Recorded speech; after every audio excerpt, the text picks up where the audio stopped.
만나서 반갑습니다. 저는 쪼리를 도와 매주 뉴스레터를 발행하고 있는 에디터 쪼림입니다. 뉴스레터는 축산업, 특히 한우산업에 필요한 정보들을 매주 목요일마다 보내드리고 있어요. 오늘은 여러분들께 뉴스레터에서 지난달 가장 사랑을 많이 받았던 이야기들을 전해드리려고 해요. 축산업의 온실가스 배출에 대한 이야기, 한우 거세에 관한 이야기, 그리고 소를 나타내는 영어 표현에 대한 이야기, 이렇게 세 가지를 준비했어요. 축산업이 온실가스 배출이 제일 많다는데 사실인가요? 결론부터 말씀드리자면 사실이 아닙니다.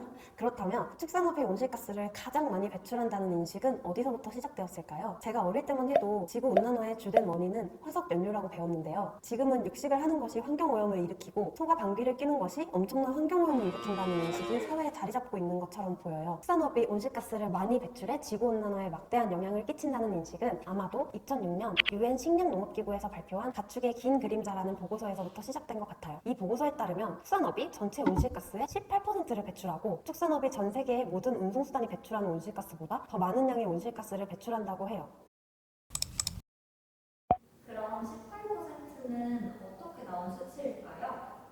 네, 어째서 이런 추정치가 나왔는지를 제가 알아보니 문제가 되는 건 바로 비교 기준이었어요. 축산업은 동물에 먹일 사료 작물을 재배하는 것부터 사료 제조, 가축 사육, 그리고 도축, 가공, 판매, 폐기까지 전 과정에서 배출되는 온실가스 양을 계산하였고, 운송수단의 경우에는 운송수단이 주행하는 동안 발생하는 온실가스를 계산한 거예요. 이런 기준으로 비교를 한다면 축산업은 당연히 온실가스 배출량이 많을 수밖에 없어요. 만약에 운송수단을 제조하고 운행하고 폐기하는 과정과 연료를 생산하는 과정까지 모두 포함한다면 다른 모든 분야들도 온실가스 배출량이 상당할 거예요. 축산물 품질 평가원에서 지원한 2021 소비자단체 협력사업 축산물 소비자 인식 개선 연구조사에 따르면 직접 배출하는 분야만 두고 계산했을 때 운송수단의 온실가스는 전체 배출량의 16.8%, 축산업의 온실가스 배출량은 전체의 7%에 해당한다고 해요. 우리나라 배출량으로만 보았을 때는 교통 분야가 13.5%, 축산업이 1.3% 남짓이고요.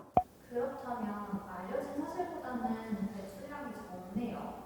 네, 환경 관련 민간 연구단체인 월드워치 연구소에서도 2009년에 축산업이 전체 온실가스의 51%를 배출하고 있다는 주장을 한 적이 있어요. 하지만 이 주장은 꽤나 국제기구 등에서 인정받은 주장이 아니에요. 2013년에 나온 UN 식량농업기구의 보고서에는 축산 분야의 전체 온실가스 배출량을 새롭게 14.5%로 추정하였고 직접 배출량은 7%로 추정하였거든요. 하지만 언론에서는 정확한 사실 확인을 하지 않고 보도를 했기 때문에 지금까지 이런 인식들이 자리 잡게 된 것으로 보여요.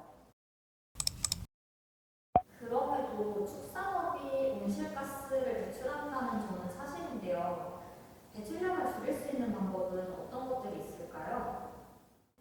니콜렛 한 니먼 작가의 소고기를 위한 변론이라는 책에 따르면 소를 방목해서 키우면 메테인을 줄일 수 있는 가능성도 있다고 해요. 땅은 탄소를 격리할 수 있는 능력을 가지고 있는데요. 우리나라는 아직 방목하는 농장이 많이 없지만 소들이 풀을 뜯어먹을 수 있게 키운다면 토양의 탄소를 격리해서 메테인을 줄일 수도 있거든요. 이런 모범적 유기농업은 향후 20년간 매년 15억 톤의 탄소를 격리할 수 있는 잠재력이 있고요. 이 양은 전체 온실가스 배출량의 11%나 된다고 해요. UN 식량농업기구에서도 보고서를 발간할 때 육류의 탄소 격리에 대한 부분을 누락했고 이게 심각한 누락이라고 언급하기도 했거든요. 이렇게 농업이 가진 이점들을 잘 살리면 충분히 소중한 환경과 지구 자원들을 보존하면서 가축을 기를 수 있어요. 그렇다고 지구 온난화에 책임이 전혀 없다는 건 절대 아니고 탄소 배출을 줄이기 위해서 부단히 노력해야 한다고도 생각하고요. 하지만 무분별하게 축산업이 오해받고 비난받는 게 속상할 때도 있어요. 다들 제가 말씀드린 부분을 잘 기억하셔서 앞으로는 오해 없었으면 좋겠어요. 거세, 비거세도 아닌 반거세라는 말이 있던데요. 네, 우리가 먹는 대부분의 소가 거세어라는 것은 많은 분들이 아실 것 같은데요. 반거세라는 말은 생소하실 것 같아요. 그런데 최근에 이 반거세에 관한 재미있는 연구가 나와서 소개해드리려고 해요. 먼저 거세를 하면 숫소의 공격성을 줄일 수 있고 승가와 같은 성성숙에 따른 증상을 줄일 수 있어요. 육질이 연해지고 부드러워진다는 장점도 있고요. 물론 장점만 있는 건 아니고 성장이 좀 더디다거나 거세를 하지 않았을 때보다 사료 효율이 떨어진다는 단점도 있어요. 그래서 연구팀이 거세를 한쪽만 실시하면 어떻게 될지 실험을 해봤어요. 반거세에 대한 실험을 해본 거죠. 방법은 간단한데요. 비슷한 원령의 32마리 한우 수송아지를 16마리씩 두 그룹으로 나누어서 7개월령이 되었을 때 한쪽 그룹은 한쪽만, 그리고 다른 쪽 그룹은 양쪽 고환을 모두 거세하고 25개월령까지 같은 조건에서 소를 키워봤어요. 그리고 도축을 한 후 근육 샘플을 채취해서 두 그룹을 비교했어요. 결과는 어떻게 나왔나요? 그 결과 반거세 그룹이 완전 거세한 그룹보다 용량이 두당 평균 2.75kg이 더 많았어요. 16마리로 치면 44kg 정도 더 많은 양의 고기가 나왔고요. 육질의 경우에는 완전 거세한 그룹이 더 많은 지방량을 함유하기는 했어요. 그런데 반거세 그룹이 비거세어보다는 평균 2배 정도 많은 지방량을 보였어요. 따라서 반거세를 하는 것이 용량을 높이고 육질도 좋게 만들 수 있는 방법이라는 결론이 났어요. 육질이 좋아지는 거세의 장점은 살리고 용량이 적어지는 단점은 보완할 수 있는 방법이 될 수 있을 것 같아요. 소를 영어로 하면 어떤 단어가 떠오르시나요? 카우라고요? 보통 카우를 많이 떠올리실 것 같은데요.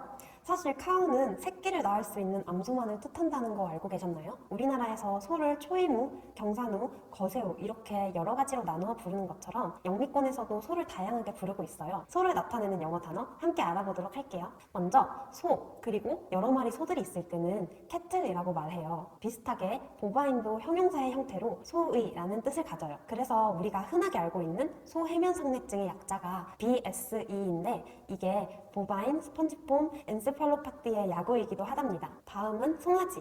송아지는 성별에 관계없이 카프라고 하는데요. 이러한 송아지들을 위닝스, 그리고 태어난 지 1, 2년 된 송아지들을 이얼링스라고 부르기도 해요. 그러면 성별에 따라서도 부르는 단어가 다른가요? 당연하죠. 암소를 나타내는 단어에는 두 가지가 있어요. 카우와 해퍼인데요. 카우는 송아지를 가져본 적이 있는 암소, 그리고 해퍼는 송아지를 가져보지 않은 암소를 뜻해요. 우리말로 하면 해퍼는 미경산우, 카우는 경산우로 보면 될 것 같아요. 숫소를 나타내는 단어에도 크게 두 가지가 있어요. 불과 스티어가 있는데요. 성성숙이 되어서 번식 능력이 있는 숫소를 불이라고 하고 성성숙 이전에 중성화된 숫소를 스티어라고 해요. 우리말로 하면 불은 숫소, 스티어는 거세우라고 볼 수 있어요. 옥스라는 단어도 보통 황소라고 많이 알고 계실 텐데요. 옥스는 거세한 수컷 일소를 말한다고 해요. 농사 일을 하거나 술에 마차 같은 것을 끄는 소는 옥스. 마지막으로 어미소가 이성 상태를 했을 때 외부 생식기는 암컷의 형태를 띠지만 내부 생식기는 수컷의 형태를 띠어서 불임으로 태어난 소를 프리마틴이라고 불러요. 우리나라에서도 프리마틴이라고 부르고요. 참고로 이런 이성 상태소의 10%만이 정상 암컷으로 태어난다고 해요. 이렇게 오늘 한우에 관한 재미있는 3가지 이야기를 들려드렸는데요. 더 자세하고 다양한 콘텐츠가 궁금하시다면 뉴스레터를 참고해주세요. 오늘 영상이 재미있으셨거나 유익하셨다면 구독과 좋아요 그리고 댓글도 많이 남겨주세요. 안녕!